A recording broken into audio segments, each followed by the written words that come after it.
así que cuídense con lo que dicen, porque queda registrado para siempre. Bueno, empezamos entonces con la clase de entrada-salida, teoría y terriblemente leve práctica. ¿Sí? Ahí va.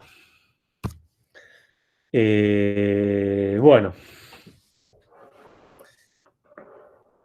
lo que vamos a ver en esta clase es algunas de las responsabilidades que lleva adelante un sistema operativo a la hora de manejar los dispositivos de entrada y salida, que son, digamos, la esencia de una computadora, ¿no? Los mecanismos a través de los cuales un sistema se comunica con el exterior de alguna manera.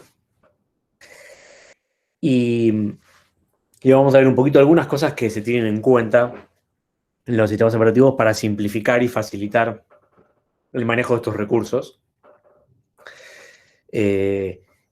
Repasando un poco algunas cuestiones de hardware que nos van a ayudar a entender un poco más la problemática que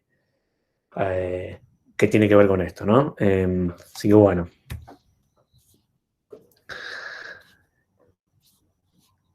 Dispositivo de entrada-salida. Hay una clasificación que está por ahí en el libro que habla de que podrían catalogarse como que algunos son vistos o usados por el usuario, mientras que hay otros son más usados por el sistema y otros son más de comunicación. ¿A qué refiere esta clasificación? Con respecto a quién es el destinatario, quién o qué es el destinatario de la comunicación que hay en ese dispositivo y un poco el uso que se le da. Entonces, ¿cuáles serían dispositivos que son comprensibles por un usuario? Una pantalla, un teclado, un mouse. ¿Cuáles serían aquellos que serían comprensibles por el sistema? Un dispositivo de almacenamiento, como un disco, un pendrive. Y aquellos que serían de comunicación podrían ser una placa de red, un módem, ¿sí? Cualquier otro dispositivo en esa línea, ¿no? Que comunica de una manera con otras computadoras. Es una clasificación que en realidad nos es de utilidad porque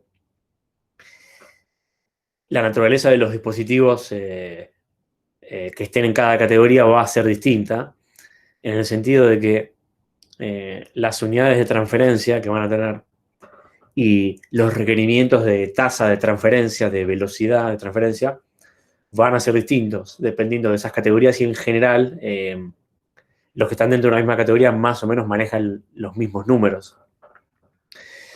Si pensamos en dispositivos comprensibles por un usuario, como los que mencionamos antes, un teclado, una pantalla, van a tener una velocidad de transferencia baja comparada con los otros tipos de dispositivos, porque el ser humano no tiene una capacidad de procesamiento tan alta, obviamente, como la que puede tener una computadora.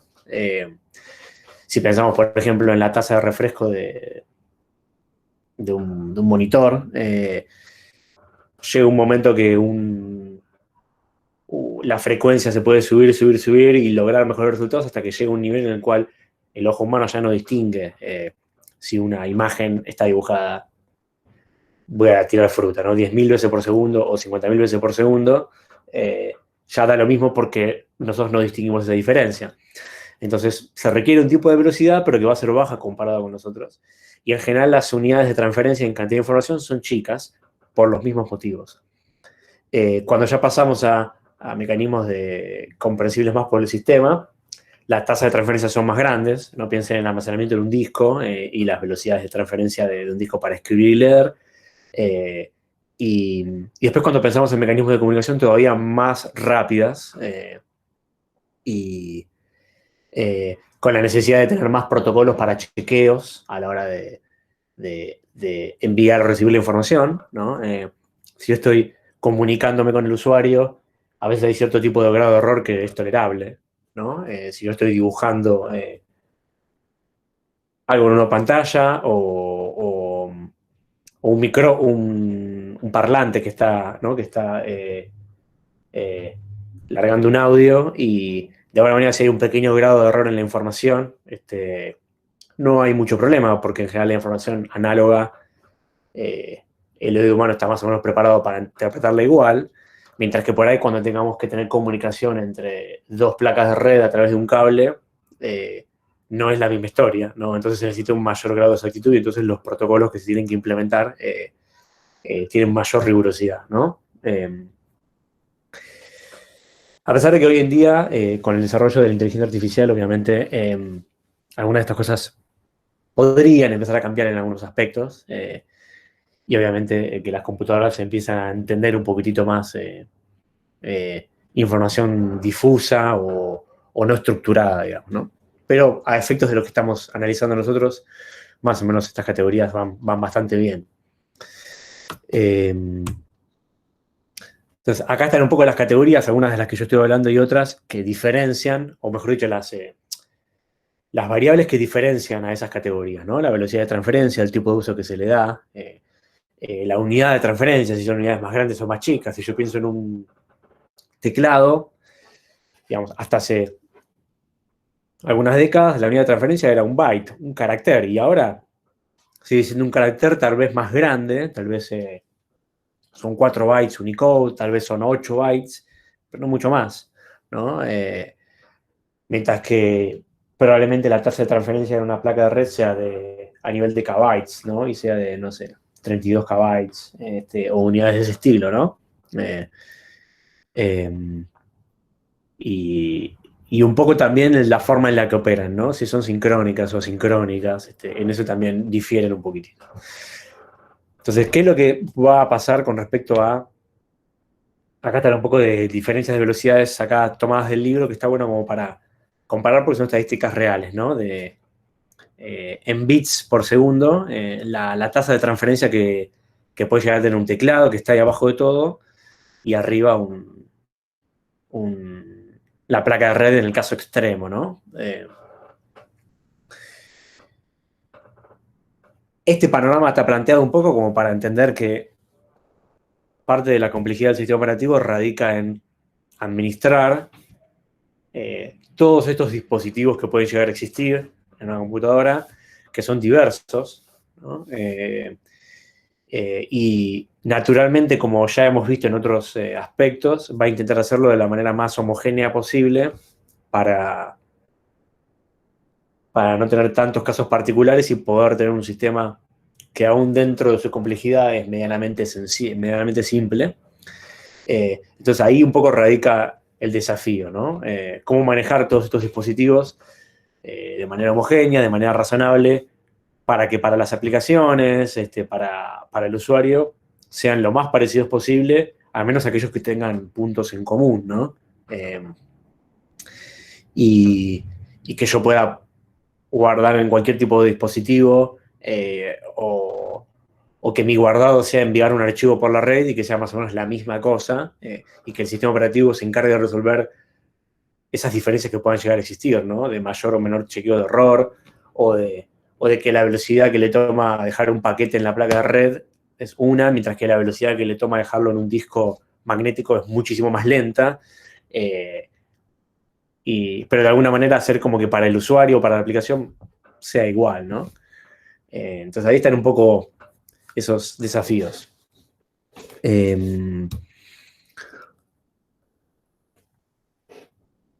Diferencias. Bueno, en los accesos, aleatorio, secuencial, lectura, comparación, lectura, esto no sé bien por qué se marca, así que vamos a seguir. Ah, claro, está bien, un poco desarrollar esa parte, pero más adelante la vamos a hablar. Un poco la estructura, ¿no? Esto lo encuentran en cualquier libro, para pintar más el panorama de cómo se comunica en el hardware con el sistema operativo, eh, y en qué momento se cruza el charco de un lado al otro, ¿no? Eh, ¿A qué niveles de profundidad vamos a llegar? Nosotros ahora un ratito vamos a profundizar un poco en los discos magnéticos puntualmente, ¿sí? Cuyas siglas en inglés son HDD, porque durante un tiempo fueron los más usados y todavía al día de hoy siguen siendo en algunos planos, y vamos a ver cómo el sistema operativo resuelve cierta problemática relacionada con la lentitud. Pero después, para el resto de los dispositivos, lo único que vamos a pensar es en que está el dispositivo per se electrónico, mecánico, pero hay adelante como una especie de mini computadora que viene con el dispositivo, que le vamos a llamar la controladora o el controlador del dispositivo, y que va a ser una pequeña computadora con un poquito de memoria, con un poquito de CPU, y va a ser aquella que va a hablar con el sistema operativo, ¿sí? Y que es la que va a tener la poca inteligencia que va a tener un dispositivo, va a estar en la controladora. Eh, y es la que va a manejar, por ejemplo, los comandos, la comunicación, va a enviar disparar las interrupciones. Y del otro lado, de la parte del software, vamos a tener el sistema operativo con módulos de entrada-salida para manejar distintas problemáticas, pero después, inevitablemente, cada dispositivo va a tener su propio lenguaje de comunicación, su propio manejo de errores, su propia forma de transformar o adaptar la información, y por lo tanto va a haber lo que comúnmente se conoce como drivers. En algunos casos ya vienen instalados y son medio genéricos, a veces hay que instalar alguno particular, que van a hacer de alguna manera esa traducción final y van a saber hablar el idioma que la controladora de teclado o que ese controlador de disco sabe hablar. ¿Sí? Así que el punto de contacto de si nos paramos del lado del sistema operativo es la controladora del dispositivo, ¿sí? Que también nos genera en un punto una abstracción, ¿sí? Con respecto a lo que hay detrás, y que a medida que los dispositivos se vuelven cada vez más y más complejos, las controladoras se vuelven cada vez más complejas. Un ejemplo de esto es los discos de estado sólido, que bueno, siempre pasa lo mismo, pero es algún aspecto en el cual tenemos que profundizar en algún momento, pero nunca llegamos a hacerlo. Pero que, bueno, para los que no están familiarizados, digamos, es obviamente desde el uso reemplazaron desde hace un tiempo la gran mayoría de las computadoras al almacenamiento estándar magnético. ¿Por qué? Porque son muchísimo más rápidos, también son más caros, obviamente, y tienen una tecnología de tipo flash, ¿no? Y un poco sin profundizar mucho porque no nos da el tiempo y porque aparte no sé tanto del tema, un poco la velocidad radica en que un disco magnético, que ahora vamos a ver en un rato, es un dispositivo mecánico, lo cual significa que hay partes que tienen que moverse y desplazarse de un lado a otro para poder realizar lecturas y escrituras, mientras que un dispositivo con tecnología flash ya es mecánico, perdón, ya es electrónico, y, y, y no hay partes que se tengan que mover para poder realizar lecturas o escrituras. Eso trae otras problemáticas que se resuelven, pero al final del día las controladoras que vienen con estos discos son mucho más complejas que las que existían en los discos magnéticos, porque tienen que resolver problemáticas que por ahí antes no existían, ¿eh? Como que, por ejemplo, eh, la, en, en los discos de estado sólido la cantidad de escrituras que se pueden realizar en una celda, que es el nombre que se le da a la unidad mínima de lectura y escritura, esa cantidad está predefinida en un valor lógico que no puede cambiar por la naturaleza de la propia tecnología, y una vez que se llega a ese valor, supongamos, esta celda se escribió 10.000 veces y el valor era 10.000, automáticamente se anula esa celda y no puede funcionar más, queda como deteriorada, ¿no? O sea, la vida útil está determinada en la cantidad de escrituras que vos podés hacer. Mientras que con un disco magnético, si bien está calculado ese valor, mucho más difuso, digamos, y puede estirarse en el tiempo, ¿no? Acá no están así, entonces las controladoras de los discos de estado sólido agregan una lógica mucho mayor arriba para hacer cosas muy locas, como que si yo estoy escribiendo en la misma celda, porque para mí representaba que yo quería escribir en una partición en particular al principio, la controladora termina haciendo algo como que cuando ve que escribí mucho, mueve el dato a otra celda y me sigue diciendo a mí que estoy escribiendo en la celda 1 cuando en realidad está escribiendo en la celda 2. Y eso lo hace para empezar a fomentar escrituras más parejas, ¿no? Entonces hay como un proceso de traducción y de cruce de información complejo, eh, que tiene que ver con estirar la vida útil de este dispositivo, por ejemplo, por decir algo de lo que me acuerdo de lo que leí.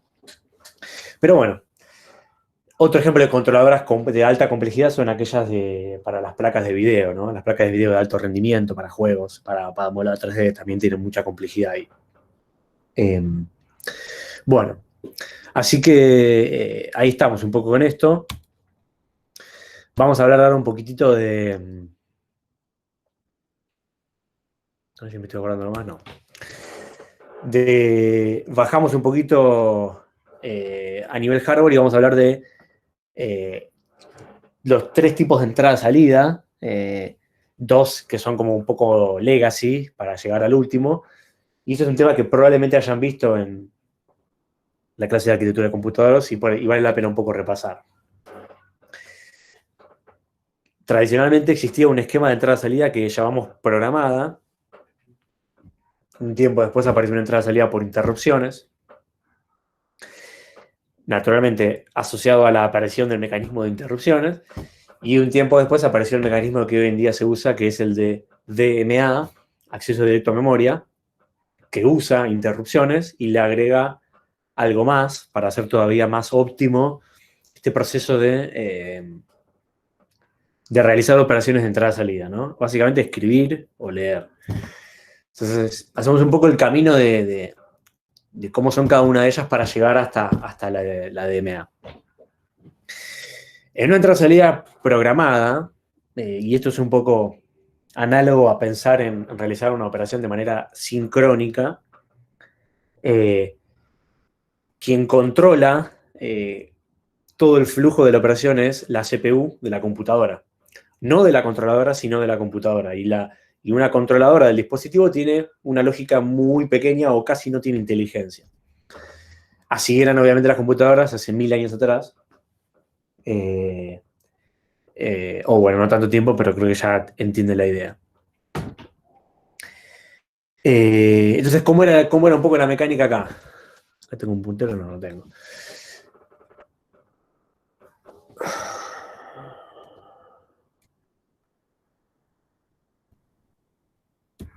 Yo lo hubiera llamado distinto, pero bueno, no me puedo quejar.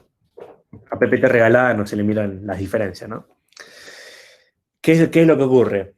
Primero, ¿cómo arrancan en bajo nivel? Cuando yo digo, por ejemplo, llamo a la syscall write para escribir un par de bytes en un archivo, ¿no? Eso, si pasamos al lenguaje assembler, ¿no? Vamos a encontrarnos con que en un momento sabemos que el programa ejecuta una instrucción llamada syscall o sysenter, que es la que realiza la llamada al sistema operativo, se llama al sistema operativo, el sistema operativo ejecuta sus instrucciones específicas para escribir en un dispositivo, y dentro de esas instrucciones específicas de assembler, en un momento se va a encontrar con una, que es la que realmente hace el comando, que en la mayoría de las arquitecturas, la instrucción de assembler se llama IO, justamente de input-output.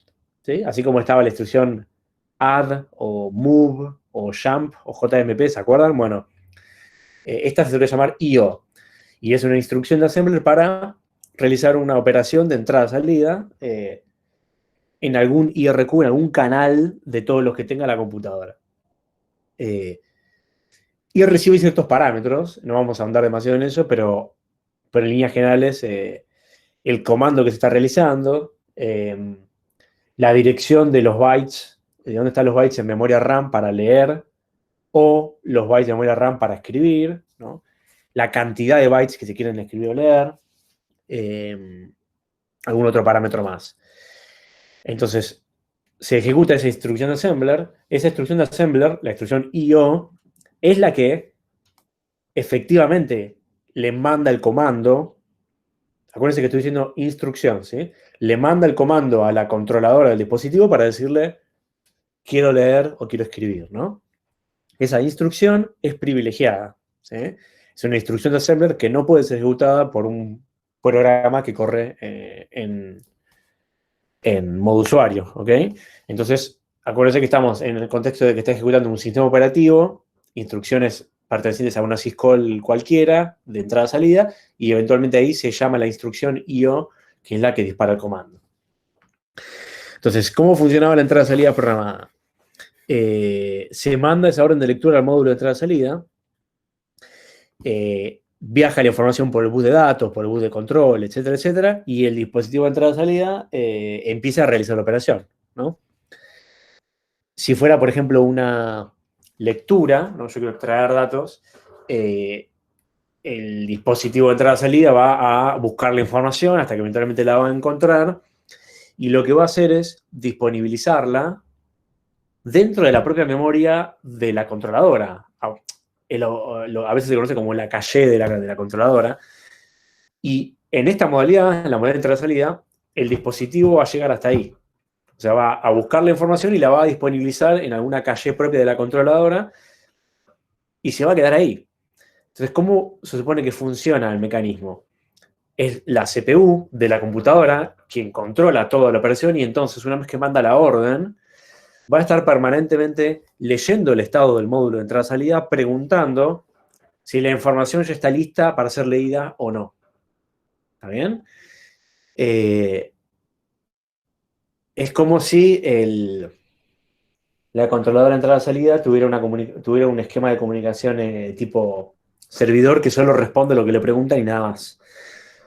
Entonces, la CPU le manda el comando de operación y después tiene que preguntarle si terminó la operación, y lo tiene que hacer repetidas veces, hasta que en algún momento el dispositivo le responderá que la operación está terminada y recién ahí la CPU tiene que hacer incluso la lectura final para mover los datos de esta caché de la controladora hasta la memoria RAM, que es el lugar final donde van a quedar los datos para que después la aplicación de usuario pueda usarlos, ¿no?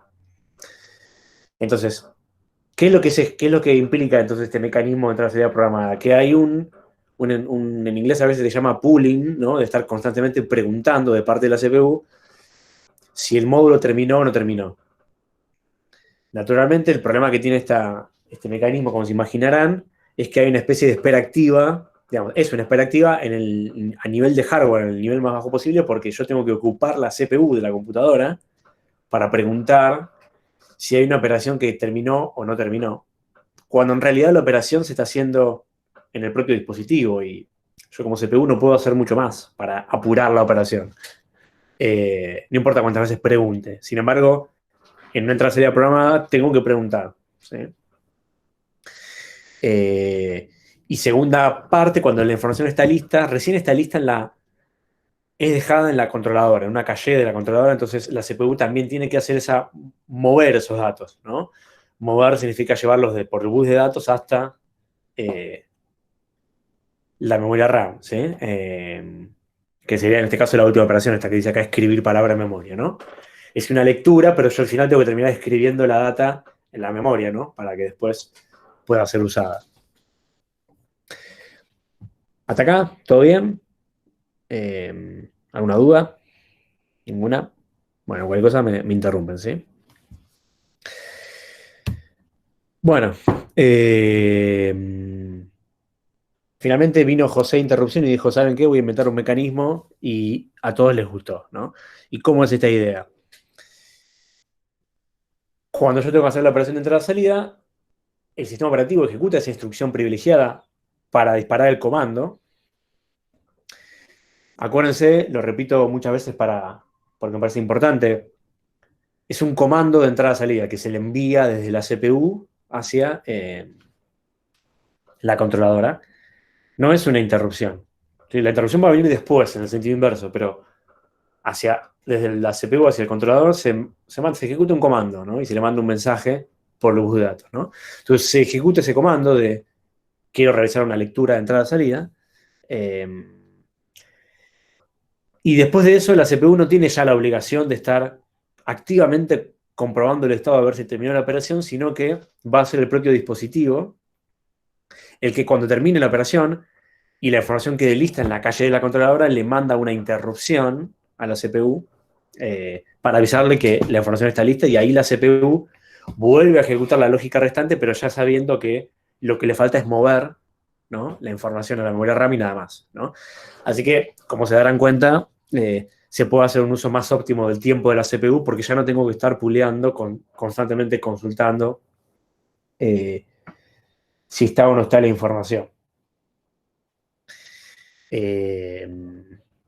Bien, ahí está tachado justamente lo que se deja de hacer, ¿no? Ya no tenemos que estar comprobando el estado a ver si la tarea terminó o, o no terminó.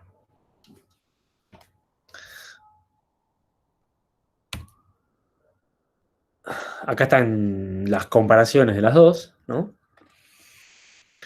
Y por último, la técnica que hoy en día se usa principalmente hace un tiempo largo eh, es la técnica de DMA, ¿sí? Acceso directo a memoria. Usa las interrupciones, pero tiene un nivel más de optimización. Entonces, ¿cómo es la onda?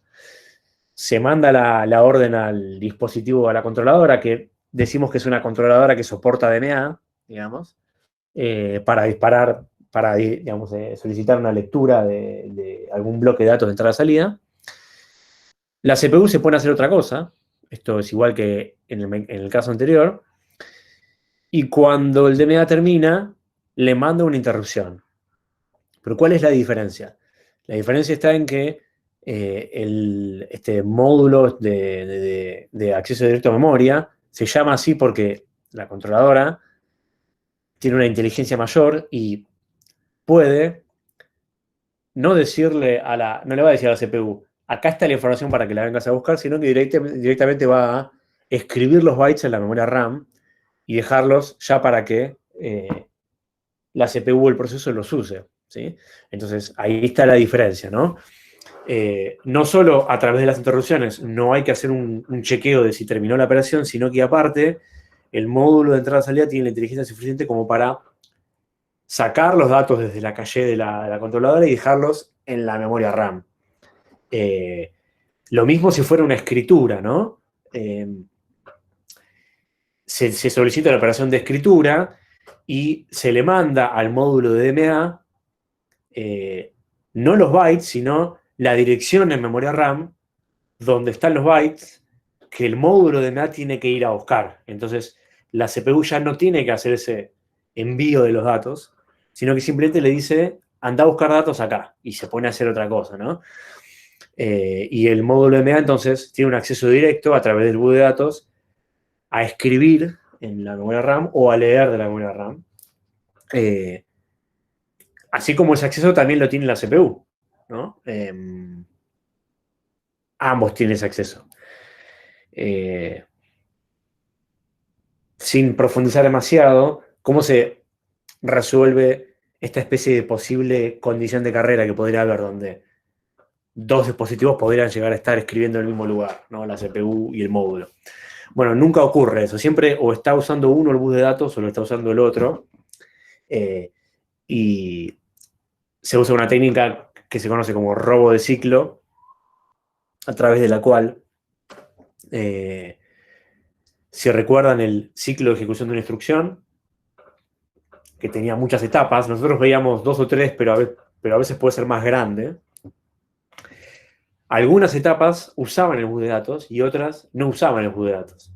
Por ejemplo, la etapa de fetch trae los datos, ¿no?, de la RAM a un registro, entonces naturalmente usa el bus de datos.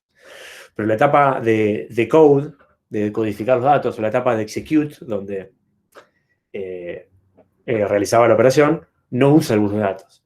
Entonces, eh, un poco está toda la ingeniería armada como para que el módulo de DMA use el bus de datos para acceder y leer o escribir en la memoria, justo en los momentos en los cuales la CPU está en algún estado que no implica usar el bus de datos. Entonces no se chocan, básicamente. Pero bueno, hasta ahí llegamos un poco con eso. Entonces, es importante recalcar que el acceso directo a memoria es el mecanismo más usado y se para arriba de las interrupciones, ¿no? Solo que le agrega este tema de que la controladora tiene inteligencia suficiente como para llegar hasta la memoria RAM para escribir o para leer. Bien. ¿Cómo estoy hablando, che? ¿Todo bien por acá? ¿Alguna duda? ¿Ninguna duda? Todas las dudas. Todo Eh, bien. todo bien. Bueno.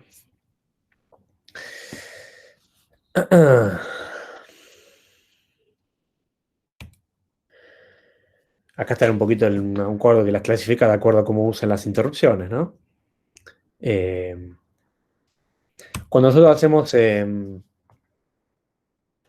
ejercicios de planificación de corto plazo, ¿no? Y entonces hacemos un diagrama de Gantt y por ahí dibujamos, ejecuta el proceso 3 unidades de CPU y después hace una entrada-salida, ¿no?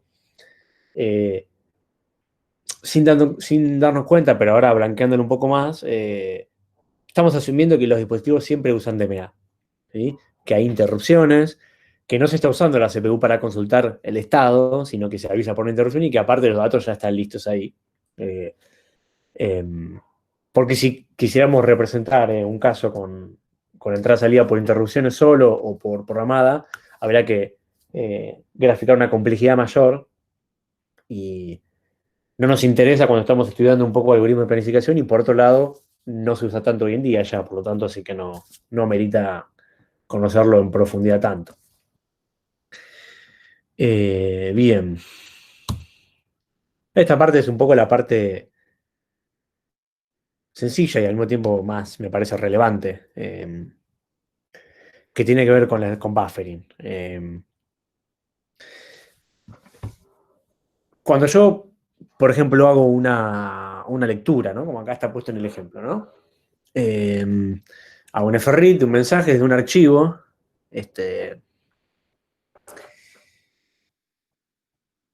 Podría llegar a pasar, por ejemplo, que yo manejo un archivo donde mi programa maneja unidades de, no sé, de 2 KB. Entonces disparo una lectura de 2048 bytes y me quedo ahí esperando, ¿no?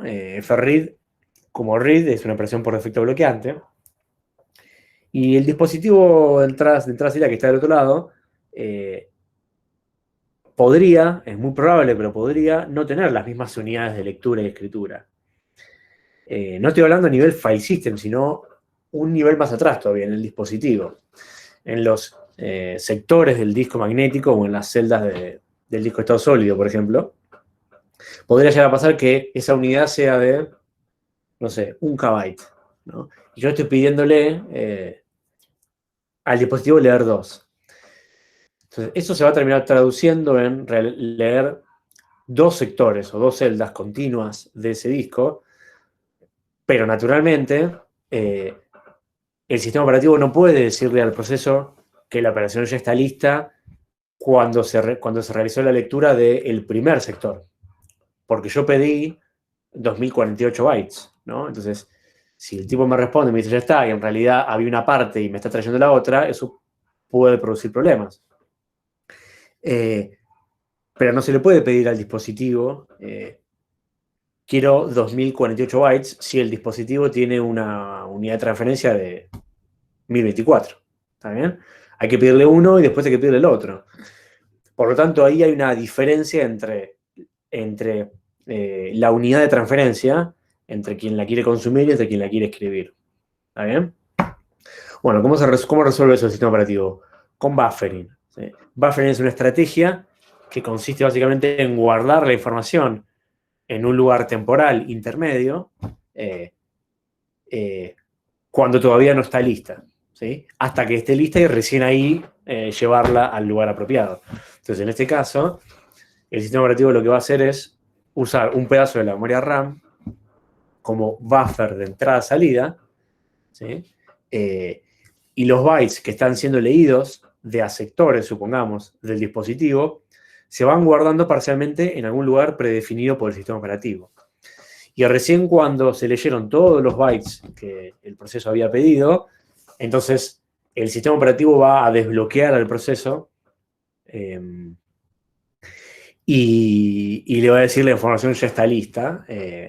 Y de hecho, no solo eso, o sea, el buffer no es un espacio del proceso, ¿sí? Es un espacio temporal del sistema operativo, por lo tanto el sistema operativo va a probablemente copiar esos bytes de ese buffer, donde lo fue acumulando, digamos, cada vez que le llegaba un pedazo lo iba acumulando, hasta que cuando se acumuló completo, recién ahí lo copia de un lugar de la memoria a otro lugar de la memoria, que cuál va a ser el espacio de datos del proceso donde el proceso espera encontrar esa información, ¿no? Cuando yo hago un fread y escribo msg acá, ¿qué le estoy mandando ahí? la dirección de una variable propia del proceso, ¿no? Donde yo espero que se depositen los datos. Pero eso ya es un espacio de la imagen del proceso donde el proceso puede leer y escribir con libertad, no es parte del sistema operativo, ¿no? Entonces el sistema operativo no puede ir usando ese espacio de la variable como el lugar de almacenamiento temporal, porque el proceso asume que está todo o no está nada, ¿sí? Entonces, inevitablemente, el buffer es un espacio separado, ¿sí? Donde el sistema operativo guarda todo hasta que esté listo y recién ahí lo copia a la variable que le pidió el proceso y le avisa al proceso, lo desbloquea y de alguna manera le avisará que ese mensaje ya está listo. Y igualmente, cuando yo quiero escribir, ¿no? Y acá se hace mucho más evidente, ¿no? Cuando yo escribo información en un archivo, lo mando a una impresora o mando un mensaje por Slack o por Telegram, un mensaje de mensajería en la computadora o lo que sea, termina siendo la misma historia. O sea, el proceso termina siendo un send, supongamos, de esos bytes que inicialmente están en el espacio de memoria del proceso. ¿Y a dónde tienen que ir? Tienen que ser enviados a través de un comando por el bus de datos hasta la controladora, ¿no? Y aún si laburamos con DMA, la controladora de uno dice, bueno, voy a buscar los datos de la memoria. Está bien, pero si la controladora maneja unidades más chicas, o tal vez maneja una velocidad de transferencia mucho más lenta, no se puede asumir que cuando yo ya realicé la operación, los datos ya van a haber sido enviados y van a haber llegado a otro lugar, ¿sí? Entonces, ¿qué se hace? Se usa un buffer también. Entonces, el envío de cualquier mensaje a través de cualquier dispositivo de entrada-salida, pasa primero por un buffer del sistema operativo, ¿no? Este mismo área que dije antes, un espacio en la memoria RAM reservado para ese uso, es donde se van a copiar estos bytes que yo quiero enviar, ¿sí? El sistema operativo los copia, y automáticamente la llamada send va a concluir de manera exitosa indicándole al proceso que la información ya fue enviada, lo cual va a ser parcialmente cierto, porque en realidad lo que va a significar es que la información se dejó en un buffer encolada para ser enviada más tarde, ¿no? Y hay una especie de asincronismo porque el sistema operativo va a enviar esos datos después. ¿Y por qué? Bueno, por lo que dijimos antes, ¿no? Si la controladora puede tomar los mensajes de apuchitos y yo quiero dejar un mensaje muy grande, tengo que poder dejar los datos quietos en algún lugar para que el controlador pueda ir copiándose pedazo por pedazo hasta enviar el mensaje completo, ¿no? Y al mismo tiempo, cuando yo dejo los datos en un buffer, desacoplo al proceso y le permito al proceso considerar que esa información ya fue enviada y la variable que tenía, como por ejemplo mensaje, ya puede reutilizarla para otra cosa, ¿no? Ya no tiene que estar pensando en si en realidad los datos todavía se están siguiendo enviando, sino que esa variable está libre. Y el sistema operativo dijo, bueno, yo me guardo una copia, la pongo en otro lugar y empiezo a enviarla de a poco, ¿no?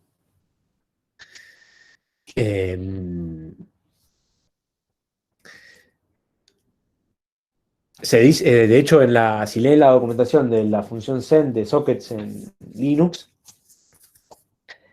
dice que la operación es bloqueante, pero bloqueante en el sentido de que, no bloqueante en el sentido de que espera a que el mensaje llegue al destinatario, supongamos un proceso en otra máquina, sino que es bloqueante en el sentido de que se bloquea hasta que el mensaje pudo ser depositado en el buffer del sistema operativo.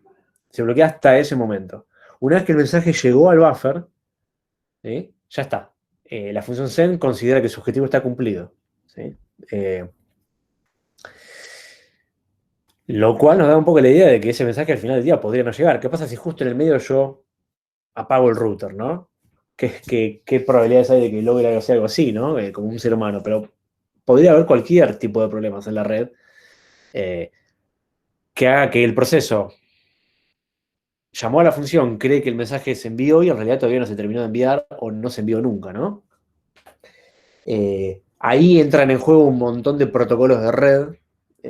El más usado y conocido por nosotros es el que se llama TCP/IP, pero podría haber otros, que se va a encargar de resolver ya esa problemática a nivel red, o sea, el sistema operativo va a realizar ese envío, pero al mismo tiempo hay un protocolo implementado por las capas más bajas del sistema operativo que se va a encargar de ir enviando esos pedazos del mensaje de a poco y hacer verdaderos chequeos de que esos mensajes llegaron, y si no llegaron, reenviarlos nuevamente, ¿no? Hasta que eventualmente lleguen.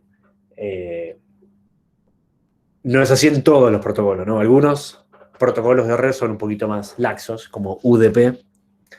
Pero bueno, estos son temas ya más de la materia redes de información, que imagino que cursarán en cuarto año, creo que va a estar en cuarto.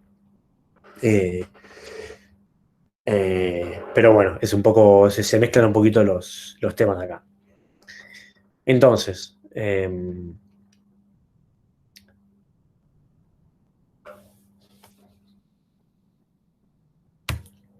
acá hay un gráfico para ejemplificar un poquito este tema, ¿no? El uso del buffer, ¿no? Del sistema operativo, donde está el mensaje de usuario, ¿no? Acá abajo se copia este buffer y desde ahí es enviado, por ejemplo, a una placa de red, ¿sí? O si estoy leyendo de discos, va primero al buffer y después de ahí va al mensaje de usuario. Esto que vemos acá que dice mensaje de usuario sería el segmento de datos del usuario, por ejemplo, ¿no? Mientras que acá arriba es un segmento del sistema operativo donde está ese buffer, ¿sí?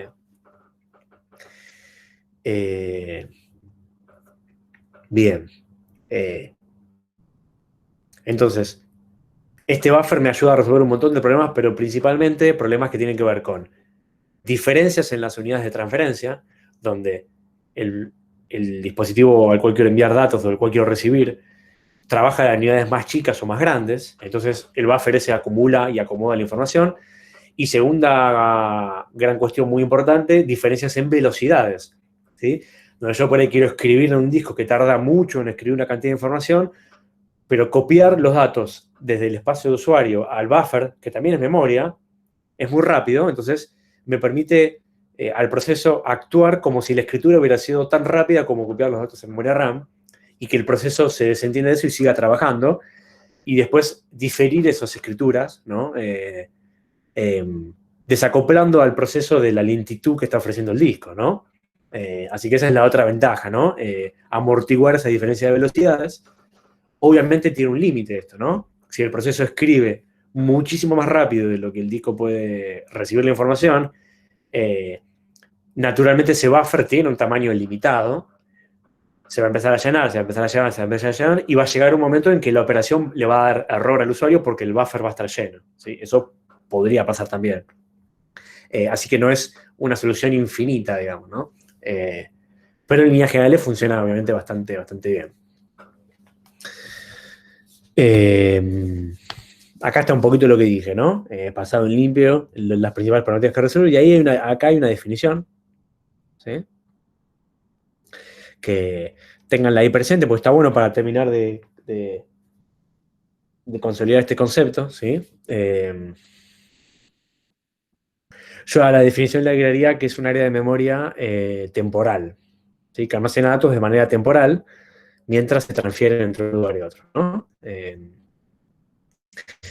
Después el concepto de buffer puede ser llevado a otros niveles en el universo de la informática, ¿no? Y por ello tengo dos sistemas que se están comunicando entre sí, como por ejemplo podría ser un sistema que analiza el humor social y entonces consulta los servidores o la API de Facebook o de Twitter para ver todos los retweets que hay sobre algún ejercicio de sistemas operativos. Y en esa comunicación, probablemente imagínense al revés, ¿no? Que Twitter me deposita los tweets a mi proceso, ¿no? Porque yo los quiero guardar. Si estamos leyendo tweets que se corresponden con el parcial del sistema operativo, probablemente no sean demasiados. Pero si de golpe Justin Bieber se le ocurre decir, no sé, soy de Boca y me gusta no sé qué, por ahí eso lo leen 300 millones de personas. Y probablemente nuestro sistema no dé abasto para poder procesar toda esa información que se está produciendo tan rápidamente. Y entonces lo que se hace en esos casos es poner un gran sistema en el medio que actúe de buffer, ¿no? Para poder guardar todos esos mensajes que están llegando a una velocidad muy rápida y después pasárselos hasta a este otro sistema cuando los pueda procesar, ¿no? Estos sistemas se suelen llamar sistemas de messaging o de queues, y son sistemas que están dedicados exclusivamente a eso, a ser una cola de elementos o de mensajes y a distribuirlos. Y el concepto más básico es el mismo que este, ¿sí? Es un buffering, ¿sí? Para amortiguar velocidades, en este caso, supongamos. Y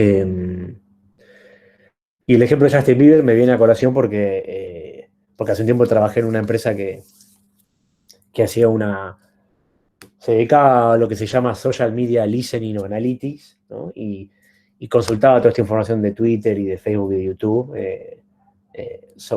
para analizar redes sociales y para analizar personalidades y después por ahí venderle productos a empresas, ¿no? Y me acuerdo que pasaba eso, por ahí Justin Bieber tuiteaba una pelotudez y ¡pum! Se rompían todos los sistemas de nuestros porque no se bancaban tanta información, ¿no? Pero bueno, la vida.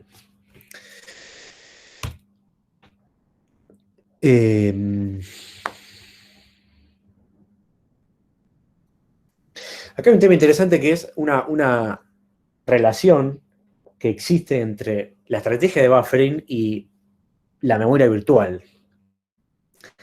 ¿Se acuerdan que hablábamos de que si un proceso solicita una página que no está en memoria, se produce un fallo de página y el sistema operativo dispara la lectura para cargar esa página, ¿no?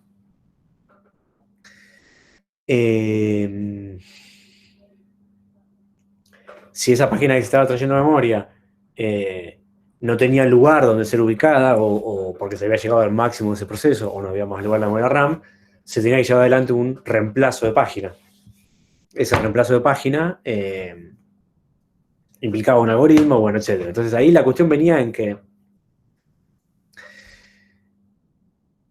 ¿qué pasa? ¿Qué sucedería si yo disparo, por ejemplo, una lectura del disco y los bytes que están siendo leídos van a ser puestos en esa página que justo yo estoy por reemplazar, ¿no? Tendríamos un problema ahí, porque yo reemplazo la página. Reemplazar la página es en realidad decir que en vez de la página 5 ahora está la página 6, pero por otro lado tengo el módulo de DMA que está trayendo datos a lo que cree es la página 2, pero ahora es la página 5. Entonces claramente se produciría una incoherencia terrible. Por lo tanto, ahí hay un tema para resolver, ¿no?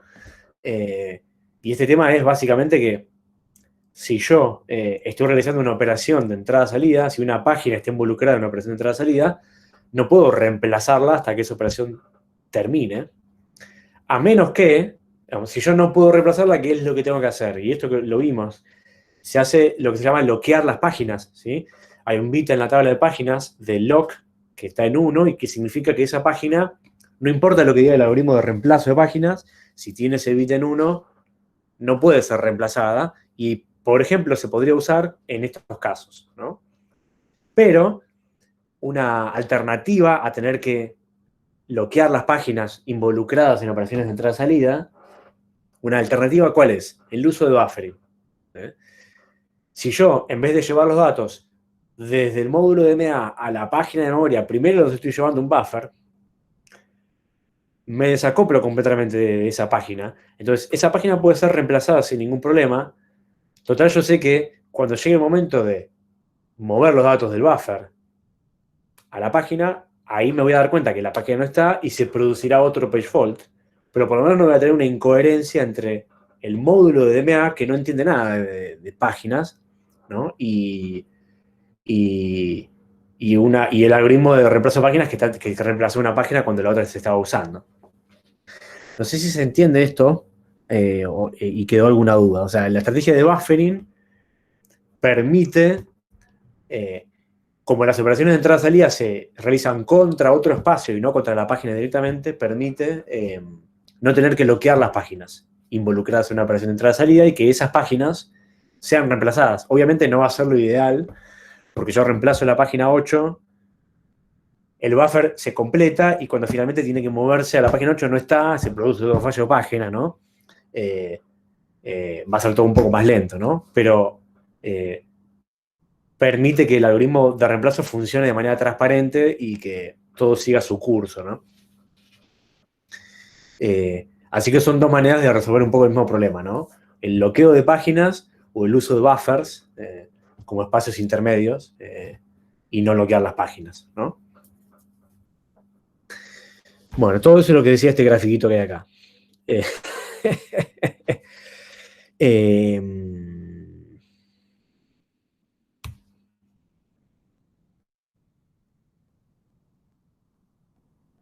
Acá lo refiere como el bit de bloqueo de página, ¿no? Justamente a bloquear la página.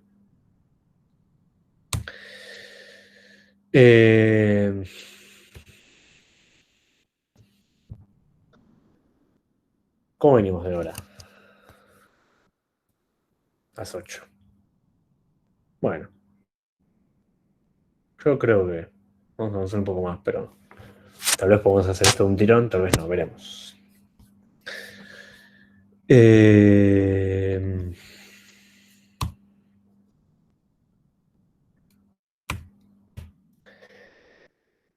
Esta otra parte de la clase vamos a poner un poco la lupa en los discos magnéticos para entender un poco la problemática que presentan a la hora de operar y qué es lo que hace el sistema operativo para tratar de solventarlo. Estos que están acá es un disco magnético, un hard disk drive, ¿sí? En líneas generales es un gran disco, en realidad muchos platos que tienen una cabeza lectora, ¿sí? Que como si fuera un tocadiscos se mueve para poder leer aquella pista que tiene que ser leída, ¿sí? Y ese disco gira obviamente a una velocidad muy, muy grande. Pero con esto debería quedar en claro que es realmente un esquema mecánico, ¿no? Donde el disco tiene que girar, el cabezal tiene que moverse de un lugar a otro, ¿no? Estructura interna del disco, más o menos así.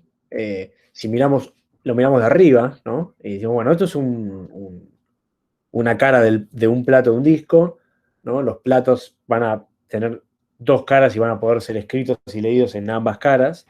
Y esa cara va a estar dividida en pistas o tracks, como está puesto acá, ¿no? Ahí lo que está pintado en amarillo sería un track o pista. Y al mismo tiempo está dividido en regiones, como si fueran porciones de pizza. Y entonces la combinación entre una pista y una región sería un sector, como el que está pintado ahí, ¿no? Entonces, ese sector, y obviamente cada uno de los que están ahí, son las unidades mínimas de lectura y escritura en un disco magnético, ¿no? Con tamaños que pueden ir de 512 bytes, 1 KB, 2 KB, etc. Entonces, ahora viste un poco más de costado, un disco tiene muchos platos, ¿no? Y entonces el cabezal en realidad tiene muchos pequeños cabezales donde cada uno lee alguna cara de ese gran disco, de un plato de un disco, y el movimiento, acá no se ve, pero el movimiento que el disco se encuentra girando de manera permanente, el disco no solamente deja de girar cuando se desenchufa o se apaga la computadora, pero mientras está prendida está todo el tiempo girando, porque el costo de pararlo y ponerlo a girar de vuelta es muy grande en términos de velocidad. Entonces empieza a girar y se queda girando, ¿no? ¿Y cuál es el movimiento del cabezal? Bueno, se mueve hacia adentro, hacia el centro del disco o hacia afuera del disco para llegar hasta la pista deseada, ¿sí?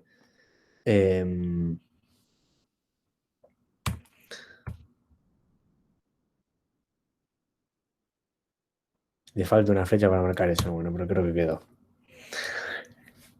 Las direcciones, en términos de lógicas de un disco, las expresamos de esta manera: cilindro, cabeza, sector.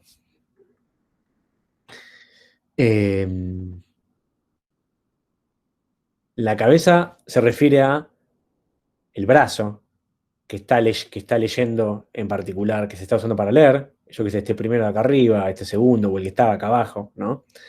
O sea, la cabeza me está diciendo qué cara de qué plato estoy leyendo, porque hay una por cada cara de cada plato. Eh, el cilindro es como si fuera la pista, pero el término cilindro involucra un aspecto en profundidad, en el sentido de que la definición de cilindro es en realidad todas las pistas de todos los platos que se corresponden con el mismo track, con el mismo número. O sea, si un plato tiene 10 pistas, ¿no? Todas las pistas número 3, supongamos, de todos los platos, conforman el cilindro 3. ¿Está bien?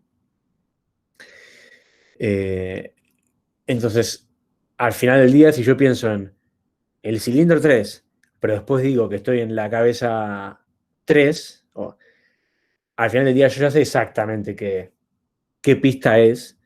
eh, y después agregándole que dentro de esa pista quiero leer un sector en particular, listo, ya tengo exactamente la posición que quiero leer o escribir.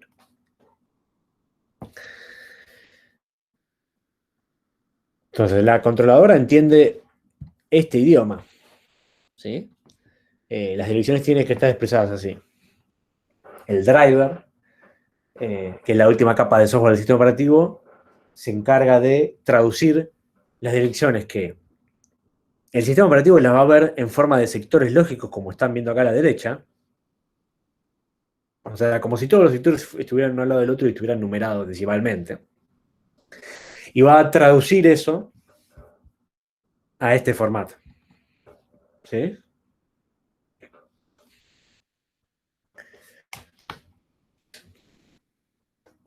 Bueno.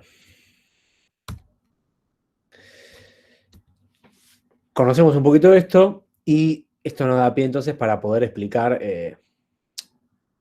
por qué decimos que los discos, los dispositivos de la salida, son lentos y en particular los discos magnéticos son muy lentos. Lo que hay que hacer es ver un poquito qué es lo que implica realizar un acceso, ya sea para leer o para escribir, en un disco de estos, ¿no? Ese acceso está conformado por 3 pasos que tienen que realizarse. Por un lado, la búsqueda, el posicionamiento hacia la pista deseada, donde el brazo es lo mismo que cabezal, se tiene que posicionar hasta la pista deseada. Esto sería, imagínense el brazo del primero de todos, este negrito que está acá, que se tiene que mover, imagínense que tienen que alejarse hasta llegar hasta la pista esta, que era la última que tenía que moverse hasta acá, ¿no?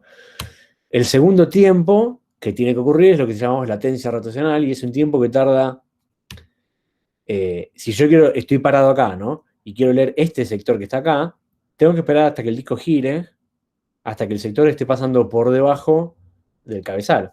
A eso lo llamamos latencia rotacional, ¿no? El tiempo que tarda el sector en posicionarse por debajo de la cabeza para que se produzca la lectura o escritura. Y finalmente el tiempo de transferencia, ¿no? De llevar los datos hasta la controladora o hasta la memoria RAM, como se defina, ¿no?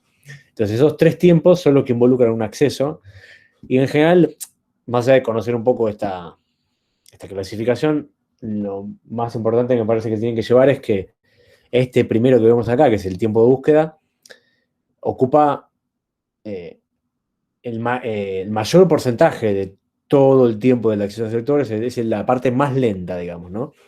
Este movimiento que realiza el cabezal es el que implica la mayor lentitud, mientras que estos tiempos son mucho más chicos.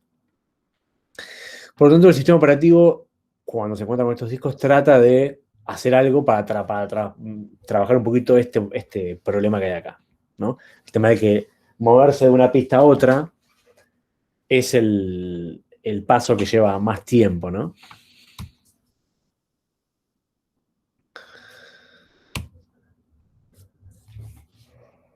Acá hay un ejemplo. Perdón.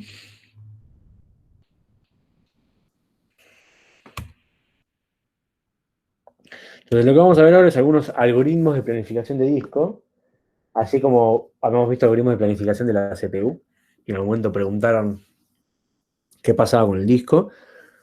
Bueno, acá vamos a ver algunos ejemplos de cómo se puede planificar un disco magnético, particularmente, ¿sí? Esto no aplica, o no necesariamente aplica para discos de estado sólido u otros discos que tienen otras problemáticas y que no los vemos en la cursada, ¿sí? Pero para los magnéticos, acá hay un par de algoritmos que intentan algunos resolver la problemática mejor que otros. FIFO, SSTF, Scan, SSCAN, LuxELUC, FSCAN y NFSCAN. Son todos bastante parecidos. Vamos a verlos. Y esto ya es un poco la parte práctica que cuando vean un ejercicio de la IA, digamos, vamos a cerrar donde se los voy a mostrar un poquitito. Consiste en un poquito ver cómo funcionan nuestros algoritmos y tratar de calcular un poco los tiempos de manera bien sencilla. Hacemos acá una especie de gráfico donde medimos un poco los tiempos para unas referencias. Entonces, ¿cuál es la idea? Tengo un proceso que va a realizar uno o muchos procesos, no me importa, una serie de pedidos, ¿no? Imaginémonos que se van a pedir para leer las pistas 50, 20, 30, 85 y 45, y que tenemos un algoritmo de planificación que es FIFO, ¿no? Que es el primero que vamos a ver.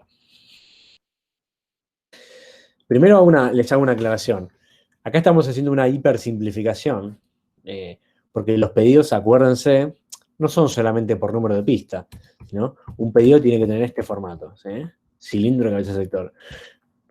En otra época, para nosotros lo hacíamos más complejo y lo hacíamos más detallado y le pedíamos que calculen hasta el sector y los tiempos completos, pero ahora, de los pedidos, nosotros nos quedamos con el cilindro porque es la parte que se conecta con los algoritmos del sistema operativo, entonces la que más nos importa para no profundizar tanto en el hardware, ¿no? Pero no se olviden que los pedidos son así, tienen este formato, ¿sí? Entonces, de un pedido que tiene ese formato, nos quedamos con las pistas o cilindros. Entonces, imagínense que se van a realizar pedidos que involucren estas pistas en este orden en particular, ¿sí? Una cosa que me olvidé de aclarar es que el disco, yo les dije que se mueve todo el tiempo, pero lo que no se mueve todo el tiempo es el cabezal. El cabezal se mueve hasta llegar a la pista que tiene que leerse o escribir, pero después se queda quieto hasta el próximo pedido, ¿sí? Entonces, cuando consideramos realizar estos ejercicios, tenemos que saber en qué posición está el cabezal y asumir que cuando termina una operación va a quedar en esa posición en la que quedó, ¿sí? De la última pista leída o escrita. Así que nada, si el algoritmo de FIFO, básicamente, como se imaginarán, las peticiones se atienden en el orden en el que llegan. Y me tienen que dar como dato cuánto tiempo le toma al cabezal moverse entre una pista y otra, ¿sí? Entonces, con esa información yo dibujo un poquito, acá tengo las pistas, ¿no? Cuánto tiempo me tomó llegar hasta esta pista, hasta la 50, la 20, la 30, y calculo cuánto me tomó llegar, ¿no? Obviamente esto es lo mismo que agarrar 45 menos 10 y decir, no, 45 no, 180 menos 10, o 185, bueno, esto no está escala, ¿no? 185 menos 10, menos 0, y decir, ok, la diferencia ya está, ¿no? Nosotros lo hacemos con gráfico igual para verlo más visualmente cómo fueron atendidos los pedidos. Y un poco porque antes, cuando nosotros le agregamos más complejidad, la cuenta no era tan simple como hacer la diferencia entre el instante final y el instante inicial. Ahora ya lo es, pero igual, si hacemos un ejercicio así, les pedimos que hagan este gráfico, ¿no? Para ver cómo se fueron atendiendo los pedidos y a qué pista se atendió primero, ¿no? Bueno, nada, entonces, si queremos representar cómo funciona este algoritmo, decimos, bueno, se atendieron los pedidos en este orden, se tardó 175 milisegundos en atender todos los pedidos, ¿no? Partiendo de esta pista 10, que era la pista inicial, ¿no? ¿Qué problema puede surgir con un algoritmo como FIFO? Bueno, acá tenemos problemáticas parecidas a las de los algoritmos de planificación de CPU, ¿no? Tal vez no es el más eficiente, porque si yo tuviera un par de pedidos más cercanos al 10, ¿por qué no atiendo primero estos que están cerca, los resuelvo rápido y después voy a los que están más lejos, ¿no? Entonces, esa estrategia es la que trata de tomar este algoritmo SSTF, cuya traducción después la van a encontrar en el libro, pero significa shortest sick time first, con mi tosco inglés. Uno cree que habla bien inglés hasta que escucha a alguien que habla inglés de verdad y dice, uy, qué mal que estoy.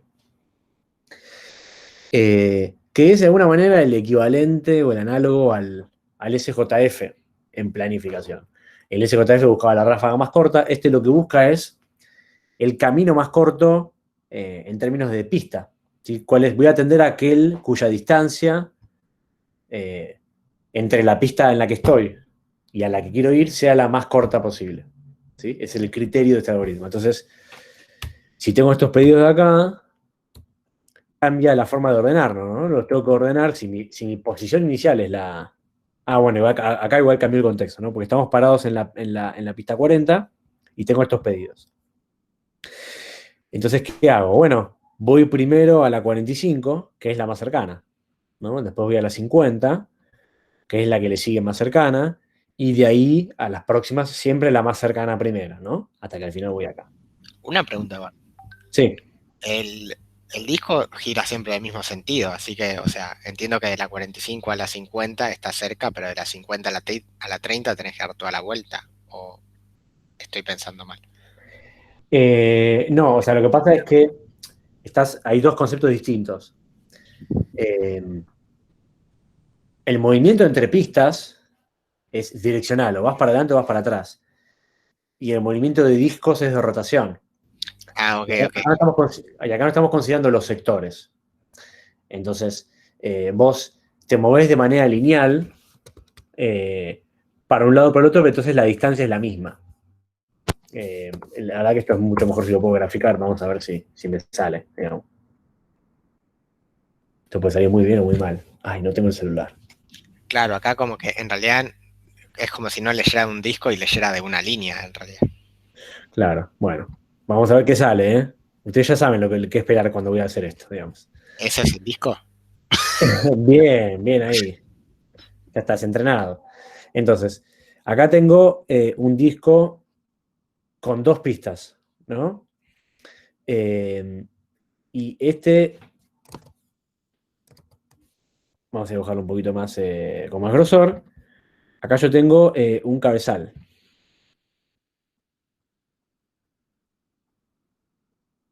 Tuki, ahí va. Entonces,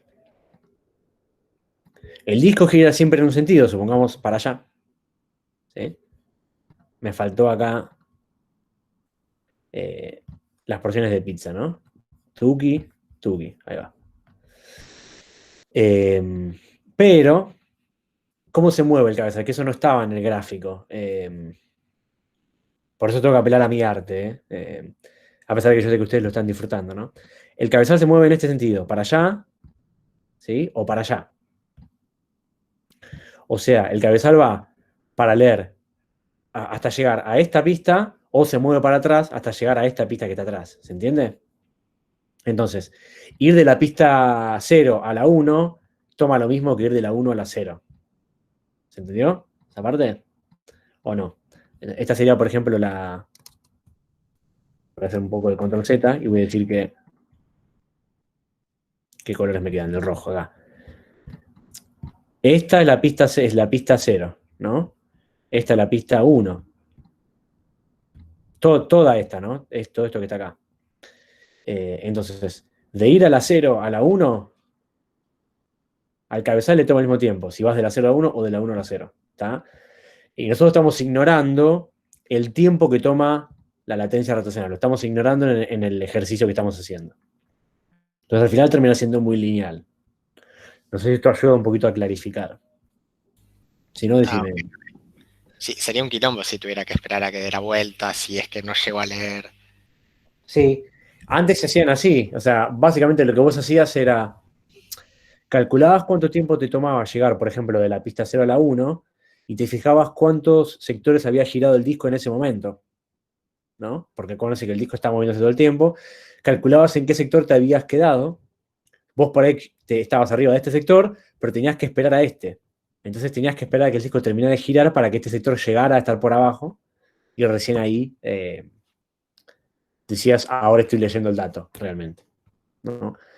Pero bueno, entonces ahora como nosotros asumimos que la latencia rotacional, ¿no? En los ejercicios asumimos que esta es 0. ¿Eh? Para los ejercicios que hacemos de planificación de disco. ¿Está bien? Entonces nos queda solamente esta parte que es moverse de una pista a la otra, donde siempre da lo mismo el sentido en el que esté yendo. Lo que no da lo mismo es la distancia, ¿no? ¿Cuántas pistas tengo que recorrer? ¿Más o menos se clarificó esto? Sí, sí. Genial, genial.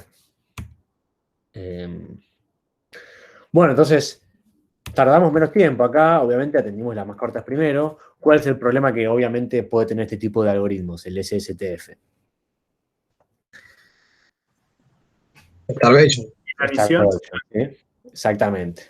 El algoritmo FIFO no lo tenía, pero este, al igual que un SJF, puede sufrir starvation, claramente. ¿Sí? Es una desventaja de este algoritmo. Pero obviamente, si eso no se da, puede llegar a atender las cosas más rápido, ¿no? Bien. El algoritmo scan lo que hace es proponer un barrido, como si fuera una especie de ascensor, y dice, bueno, yo voy a atender los pedidos en un sentido, supongamos subiendo, y cuando llegue hasta el tope, hasta la última pista del disco, cambio el sentido y empiezo a atender en el sentido inverso, todos bajando. Y cuando llego hasta el tope nuevamente, lo vuelvo a invertir, ¿sí? Como si fuera un ascensor. Entonces, de esta manera, voy barriendo todos los pedidos que van llegando, pero acá no, en el ejemplo no lo van a ver, pero lo cuento así queda bien claro. Si yo estoy por la pista 85, o mejor dicho, supongo así, 85, y cuando estoy yendo para arriba, llega un pedido nuevo en la pista 80, como yo estoy en subida, no lo voy a atender. Recién lo voy a atender cuando empiece a bajar. ¿Sí? Esa es la naturaleza del algoritmo, que atiendo los pedidos que están por delante en el sentido que yo estoy yendo, ¿no? Esteban, una consulta ahí. ¿Va hasta el 99 y hasta el 0, aunque sepa que el más alto es el 85? Correcto, correcto. Ahora vamos a ver una variante donde no tiene eso y es un poco más óptimo. Pero este llega hasta el final. ¿Sí? Está buena la pregunta porque eso es algo que a veces aparece en los parciales y que de alguna manera es lo que distingue este algoritmo de otros más, ¿no? El scan barre en un sentido hasta que llega al final y después lo invierte y siempre llega hasta los extremos del disco, haya o no haya pedidos. ¿Sí? Bien. ¿Podemos tener starvation en este algoritmo?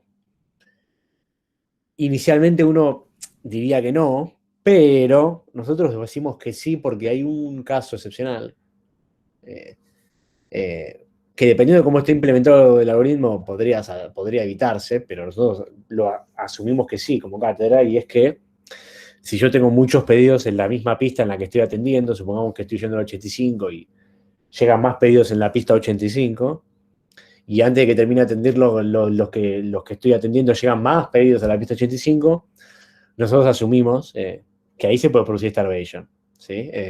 Así que el scan y las variantes que ahora vamos a ver, todas sufren starvation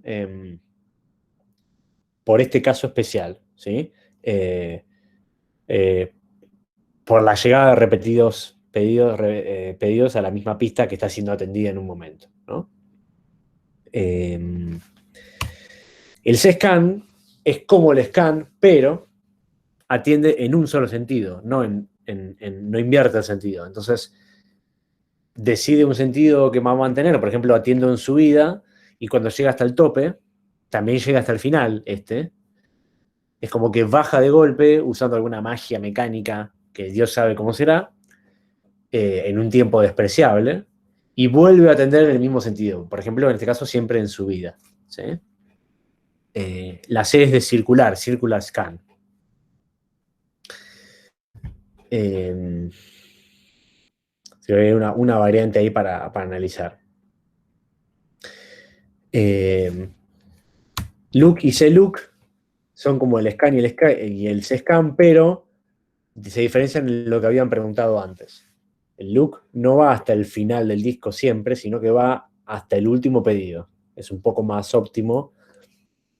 Puede estar un poco supeditado a la inteligencia de la controladora de hardware, si se puede no usar, pero este va hasta el pedido más lejano y después rebota, ¿sí? Y atiende en ambos sentidos, ¿no? Por ejemplo, y el C-Look es como el C-Scan, pero con la diferencia del look, o sea, no va hasta el final, por ser un look, va hasta el pedido más lejano, pero atiende en un solo sentido. Entonces, cuando llegó hasta ese pedido más lejano, como que baja de golpe, pero no hasta abajo de todo, sino hasta el pedido más inferior, ¿sí? Y ahí empieza a subir, mientras que en el scan se bajaba hasta abajo de todo, por más que el inferior era el 10. ¿Está bien?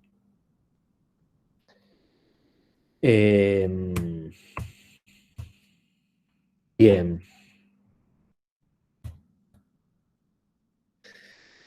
Y finalmente estos dos, el F-Scan y el Step-Scan, algunas variantes un poco más interesantes, todos estos sufren starvation, ¿sí? Pero estos lidian un poco con este problema. Este tiene dos colas, una activa y una pasiva, y la idea es, empiezo a tener una lista, que es la lista activa, y todos los pedidos que van llegando, mientras atiendo esa lista, no los agrego a esa misma lista, sino que los agrego a la otra, a la lista pasiva. La lista activa, a la que yo estoy atendiendo, está congelada en el sentido de que no le agrego más pedidos desde el momento que la empecé a atender, ¿sí? ¿Eso qué permite? Que esa lista se termina, se pueda agotar y no pueda tener pedidos que se cuelen en el medio generando starvation, porque todos los pedidos posteriores que van llegando no se agregan a la lista que estoy atendiendo, sino que se agregan a la lista pasiva. ¿Está bien? Cuando yo agoto, termino la lista activa, se invierten los roles, digamos, ¿no? Entonces la lista pasiva pasa a ser activa, empiezo a atender esa lista, queda congelada, ya no se le agregan más elementos, y la otra, la que estaba vacía, que antes era la activa, ahora pasa a ser la pasiva y los nuevos pedidos llegan ahí. ¿Está bien? Entonces, este mecanismo que tiene interesante, que no tiene starvation. Y una cosa importante es un F-scan, entonces eso significa que cuando estoy atendiendo una lista, todos los pedidos que están ahí, ¿en qué orden se atienden? Como si fuera un scan, ¿sí? O sea que estoy subiendo hasta que llego hasta el tope, después invierto el sentido y empiezo a bajar, ¿sí? Hasta que de golpe se agotó esa lista. Y después atiendo la otra y continúo donde estaba, como si fuera un scan. Entonces estoy en bajada, ¿sí? Reboto, después empiezo a subir, ¿sí? ¿Se entiende más o menos? Acá faltaría un gráfico, pero más o menos creo que la idea está. Y en este scan es la misma historia, pero en vez de tener una lista activa y una pasiva, hay una activa y N, o mejor dicho, no N. Muchas listas pasivas y esas listas, muchas pasivas, tienen hasta N elementos como máximo. Entonces yo tengo una lista activa que estoy atendiendo, que se va agotando porque no le agrego nuevos elementos. Si llegan pedidos nuevos, mientras estoy atendiendo esta lista, los agrego a una segunda. Pero cuando esa segunda lista, que es pasiva, llega hasta N, ese es el máximo. Entonces, si estoy atendiendo una lista activa y la lista pasiva llegó al máximo de N, cuando llega uno más, creo una nueva lista pasiva y agrego en esa hasta que se llena. ¿Está bien? Y esas listas, todas pasivas, se van convirtiendo en activas en el orden en el que se crearon. O sea que entre listas es un FIFO. ¿Está bien? Pero dentro de cada lista, al igual que en el F-scan, dentro de cada lista de esos pedidos se atienden como un scan común. Espero no haberlos mezclado demasiado. Y acá están un poco los ejemplos, ¿no? El F-scan, ¿no? Con una lista de pedidos. El F-scan, para que tenga sentido el ejercicio, en realidad lo que tiene que pasar es que algunos pedidos llegan en un momento, pero después otros tienen que llegar después, ¿no? Entonces acá vemos un ejemplo donde yo tengo una lista, llegaron todos estos juntos, todos son parte de mi lista activa, la empiezo a atender, y por ejemplo en el instante 10, tengo esta lista activa, pero ya tengo esta otra pasiva, ¿no? Entonces, hasta que yo no agote esta lista, no importa dónde estén estos pedidos que llegaron acá, tienen que esperar, ¿sí? Y recién cuando vacío la activa, entonces la pasiva se transforma en la activa y atiendo, en este caso, por ejemplo, los pedidos 45 y 85. ¿Está bien? Esto con el fscan y el netscan lo mismo, pero respetando el tamaño de n. En este caso, si el n es igual a 2, con los mismos pedidos que hay acá, fíjense cómo quedaría, ¿no?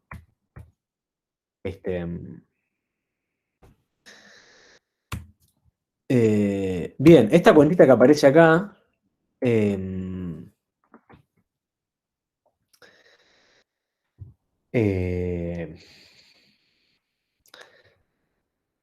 es algo medio legacy, pero que tenemos que explicar todavía. Consiste en cómo transformar. Vieron que yo les dije que la dirección que tiene la controladora está formada por cilindro, cabeza, sector, ¿sí? Pero a veces el sistema operativo numera los sectores de 1 a n y imagina que el disco está como dividido en sectores, ¿no? Entonces, ¿cómo hacer esa traducción? Por si en algún momento aparece algún ejercicio, nosotros tratamos ya de no hacerlo, pero por las dudas, si les dan un sector lógico en decimal para generar este formato de dirección, esto es sentido común, pero nosotros lo simplificamos, obviamente, para que no tengan que pensar esto que no tiene mucho sentido, tienen que hacer esta cuenta. ¿Ok?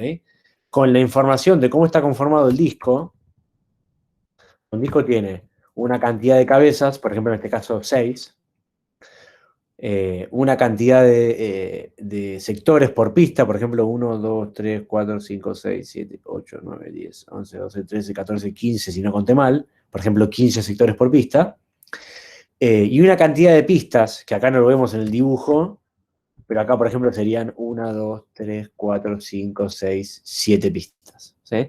Entonces, con esa información que tiene que venir dada en algún hipotético ejercicio, con esa información ustedes pueden meterlo acá y decir, ok, agarro ese sector lógico, el sector 500.000, lo divido por esto, la cantidad de cabezas que hay en el disco en total, multiplicado por la cantidad de sectores por pista, lo divido por este valor, y el número que resulta acá en la división, esto es un flashback a la primaria, digan la verdad, va a ser el número de cilindro, ¿sí? De esta dirección. Y si agarro ese resto, y acá, suerte con esto, pero bueno, sí, obviamente con la calculadora lo pueden hacer, pero yo no me acuerdo, la verdad, cómo hacer esto de manera convencional. Con el resto lo vuelven a dividir, pero por este valor, cantidad de sectores por pista, y da el número de cabeza, que sería la H. Y el resto de eso, así como está, es el número de sector. No debería ser necesario, pero si les aparece algo en este formato, nada, vienen acá. Nosotros, aun cuando los parciales no eran a libro abierto, igual esta cuenta se las damos. Hacen esta división y llegan a este valor, ¿sí? Así que nada, es un paso mecánico, no mucho más. Algoritmo de Euclides, problema discreta. ¿El qué? Parece alguno de Euclides. Bueno, y por último, y con esto ya veo que estamos cerrando, y no tenemos test, ¿no? En esta clase, Fede. Vemos RAID, que esto también es un tema que yo... ¿Cómo? No, que no tenemos test para esta clase. Bien.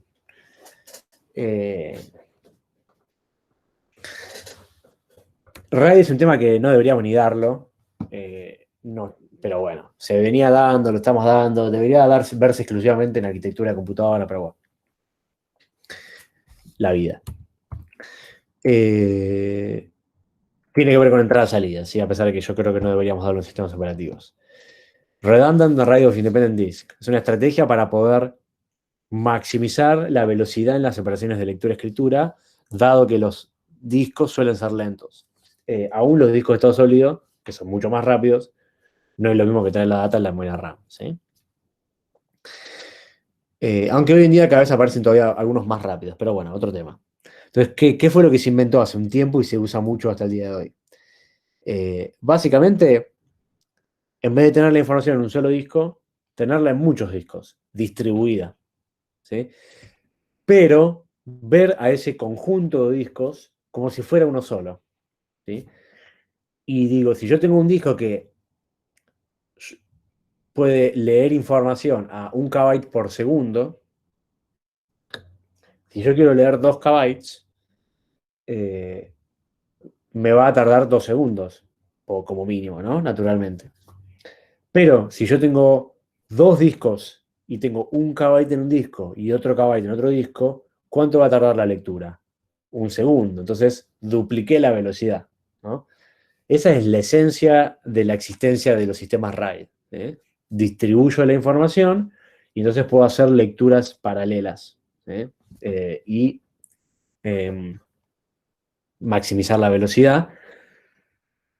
Pero obviamente eso trae consecuencias porque el sistema es mucho más complejo para distribuir la información, para encontrarla, y tiene una mayor probabilidad de fallas o de errores, porque al tener más discos, la probabilidad de que falle alguno es mayor que si uno tuviera uno solo. Así que bueno, la esencia del RAID es eso. Acá están los gráficos. Bueno, acá faltan algunas explicaciones que yo daría con más detalle. Pero no importa, lo vamos a decir ahora con 3 cosas de RAID. Para que conformen un poco un RAID. Esto creo que me lo robé del...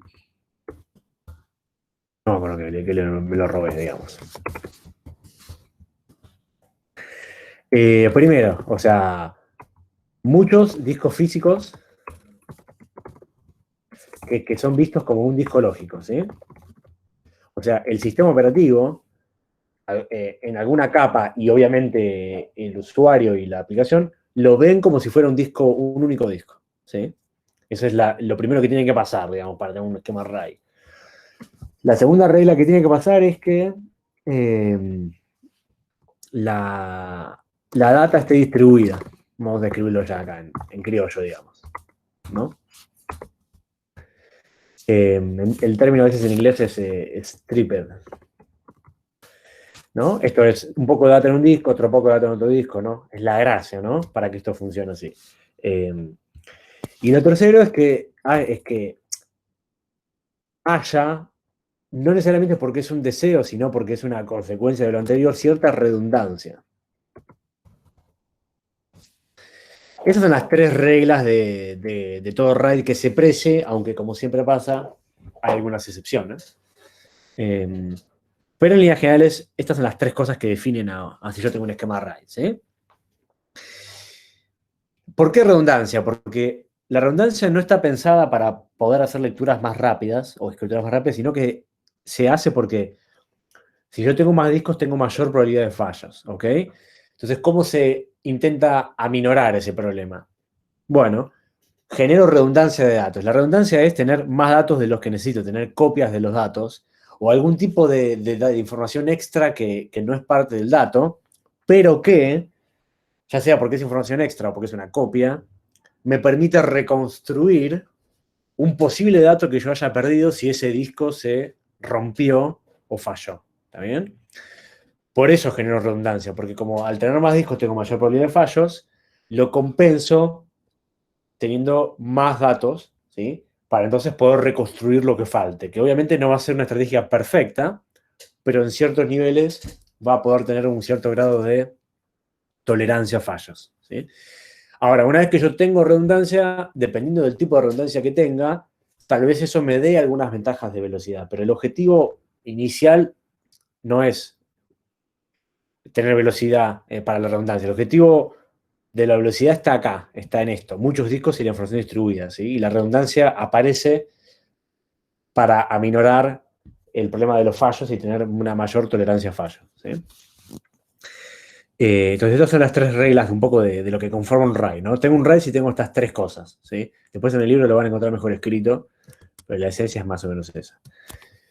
Y entonces, ¿cómo distribuir la información? ¿Cómo tener la redundancia, ¿no? Hay muchas formas posibles. Entonces, a eso se le suele llamar configuraciones o niveles de RAID. Y de alguna manera existen 7, en realidad existen, podrían existir cualquiera, pero como medio que en la industria, eh, más o menos los más conocidos son 7 niveles, donde más o menos se estructuran de distinta manera. Y bueno, acá los van a poder encontrar en el libro también. Yo los voy a pasar un poquitito por arriba, pero vamos a hacer una foto general. RAID 0 se lo conoce como un esquema de configuración donde la información se distribuye, pero no se genera redundancia de los datos, ¿sí? Se dice que no es un RAID completo porque no se cumple la tercera regla que yo les dije acá, ¿sí? Fíjense que dice strip 0, strip 1, strip 2, o sea, acá está la esencia del RAID, ¿no? En el sentido de que la información va para la derecha. ¿Qué quiero decir con esto? La continuidad de mi disco va para allá. Entonces, si yo estoy escribiendo en un sector y después quiero escribir en el siguiente y después quiero escribir en el siguiente, o sea, pienso en una continuidad, ¿no? Escribo secuencialmente. Voy a estar escribiendo en el strip 0, supongamos. Y cuando se termine el strip 0, no sigo escribiendo en el mismo disco, ¿sí? Sino que porque el strip que continúa es este de acá al lado, ¿no? Entonces escribo para la derecha y así voy avanzando y después recién ahí bajo. Y entonces, ¿qué es lo que logro de esta manera? Fomentar una distribución equitativa y pareja de los datos en todos los discos, ¿no? Para después, cuando haya que leer, sea mayor la probabilidad de que los datos no estén todos en el mismo disco y entonces tener una lectura más rápida, ¿no? Porque si está la información siempre en el mismo lugar, me mandó una cagada, ¿no? Entonces, información distribuida de esta manera, ¿no? RAID 1 o RAID 0 más 1, mejor dicho, el 0 más 1 es este que estamos viendo acá. Yo tengo la data distribuida y tengo una copia de todos los discos acá, ¿no? Entonces, ¿qué es esta copia que tengo acá? Esto es redundancia, la que no tenía acá arriba. Redundancia en forma de tener una copia completa de los datos. Por lo tanto, si yo tengo un RAID 0 más 1, aclaro por las dudas, el que estamos viendo acá dibujado es el 0 más 1. Estos son otros, no sé, no se dibujan de otra manera, no le den bola. La forma en la cual se hace la redundancia es copiar el dato. Por lo tanto, si yo quiero tener 4 discos de información con un RAID 0 más 1, en realidad tengo que tener 8 discos físicos, ¿sí? Porque tengo que tener el doble, porque para la redundancia tengo una copia de cada uno. ¿Cuál es la gran ventaja de tener este esquema súper caro, digamos, ¿no? Se me prende fuego este disco, tengo este de acá, ¿sí? Se me prende fuego el segundo, tengo la copia del segundo, ¿no? Se me pueden prender fuego los 4 y tengo los 4, ¿no? Obviamente es muy, muy caro. Esteban, una consulta ahí de esto. Ahí, ¿cómo es el esquema? O sea, ¿se copian los datos o cuando hay que escribirlos los escriben en los dos lugares al mismo tiempo? Se escribe en los dos lugares al mismo tiempo. Y quien resuelve eso puede ser el software o el hardware. Pero, bueno, pero la idea es que se escriban al mismo tiempo. Eso me hace recordar que mencioné este tema, digamos, que es relevante. ¿Cómo se implementa, digamos? Hay una lógica asociada a la existencia de RAID, ¿no? Porque yo estoy escribiendo un dato y tengo que definir en cuál de todos los discos físicos lo voy a guardar, si tengo que realizar una réplica, dónde está, ¿no? Si el disco está prendido fuego, tengo que ir a buscar su réplica exacta. Toda esa lógica adicional tiene que resolverse en algún lugar. ¿Cómo se implementa? O por software o por hardware. Si es por software, el sistema operativo tiene un módulo que sabe resolver toda esta mecánica y tiene todos los discos enchufados y sabe qué hacer con cada uno de ellos y abstrae para el usuario para que lo vea como si fuera un disco único. Si está implementado por hardware, yo compro un rack físico completo que ya tiene todos los discos ahí embebidos y tiene una supercontroladora superpoderosa que sale un cable, lo enchufo a mi computadora y ya está. El sistema operativo se piensa que es un único disco y la controladora tiene toda la inteligencia para escribir en el disco que corresponda, replicar los datos cuando corresponda, ¿sí? ¿Cuál de los dos mecanismos va a ser más rápido? Sí, según su opinión. El de hardware, ¿sí? ¿Cuál va a ser más caro? El de hardware, obviamente, también, ¿sí?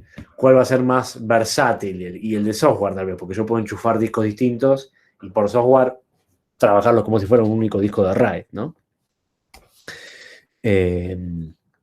Bien. Entonces, para reducir costos, esto es un esquema caro, digamos. Están estos niveles de RAID más interesantes. El RAID 2 lo vamos a pasar por alto porque no se usa tanto y es medio poco interesante de explicar y poco útil. Pero RAID 3 y 4 son más comunes, así como estos. ¿Y qué hacen? Tienen un solo disco de redundancia. ¿Sí? Entonces, si yo quiero tener 4 discos para datos con RAID 3 o con RAID 4, tengo que tener esa cantidad de discos más uno, porque va a haber uno para la redundancia. ¿Está bien? ¿Cuál es la regla básica de esto? Se puede prender fuego hasta un disco. ¿Sí? Si se prende fuego un disco cualquiera de datos, usando el resto de los discos de datos y el de redundancia, yo puedo reconstruir la información que me falta. ¿Está bien?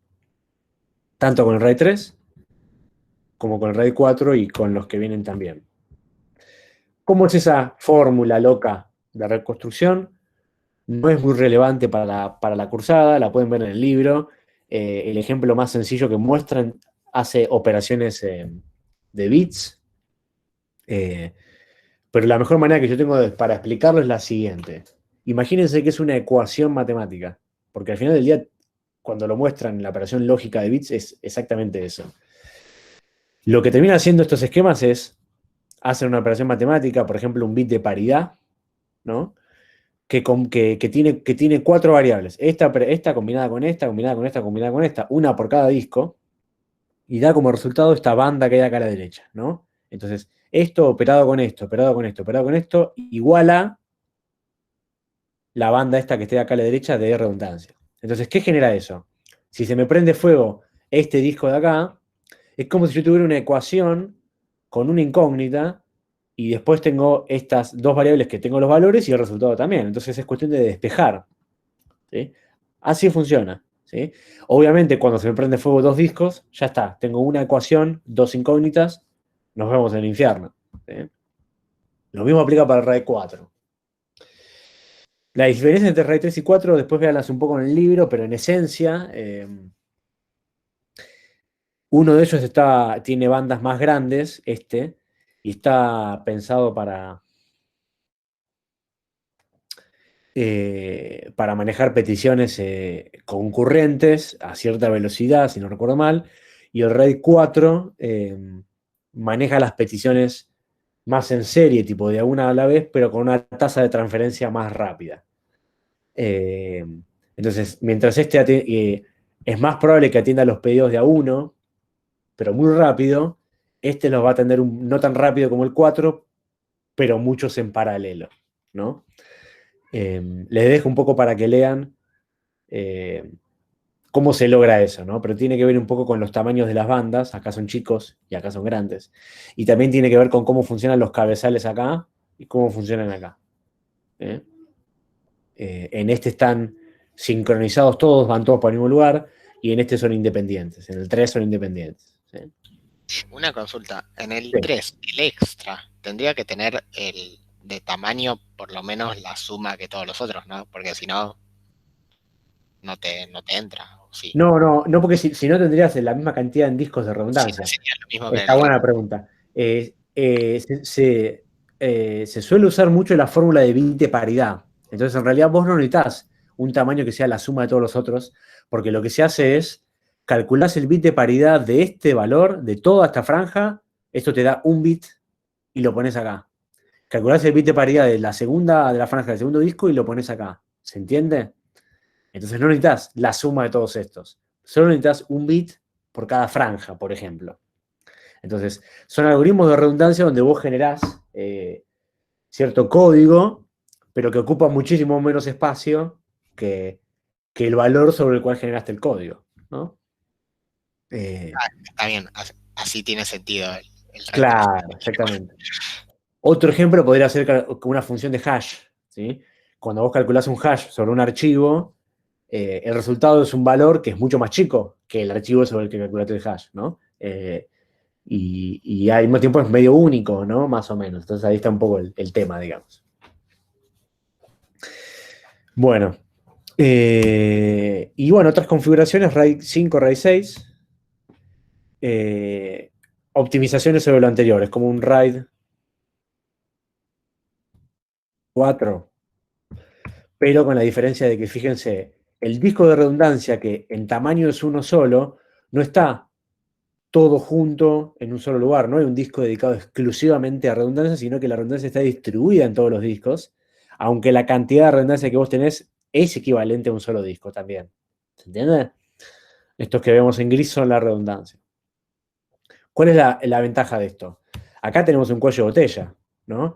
Cada vez que yo estoy escribiendo acá o acá, por más que lo haga en paralelo, después todos tienen que venir a escribir al mismo lugar, ¿no? Entonces, por 3 pedidos paralelos, tengo que hacer 3 pedidos en el mismo disco, ¿no? Entonces, este disco puede ser un cuello de botella, ¿está bien? Entonces, el RAID 5 dice, bueno, si yo distribuyo la redundancia, evitaría eso, tal vez, ¿no? ¿Qué hace el RAID 6? Es como un RAID 5, pero tiene 2 discos de redundancia en vez de uno, distribuidos, con fórmulas distintas para calcular redundancia, ¿está bien? ¿Cuál es el objetivo final de esto? Con RAID 3, 4 y 5 se puede prender fuego hasta un disco y yo puedo recuperar la información. Si te prende fuego en 2, perdí. ¿Qué pasa con RAID 6? Y bueno, se puede prender fuego hasta 2 discos porque tengo hasta 2 veces redundancia. Si te prenden fuego 3, ahí estoy al horno con papas fritas. Al final ¿Cómo? Al final el mejor es el 0. Pero Es una cagada el 0.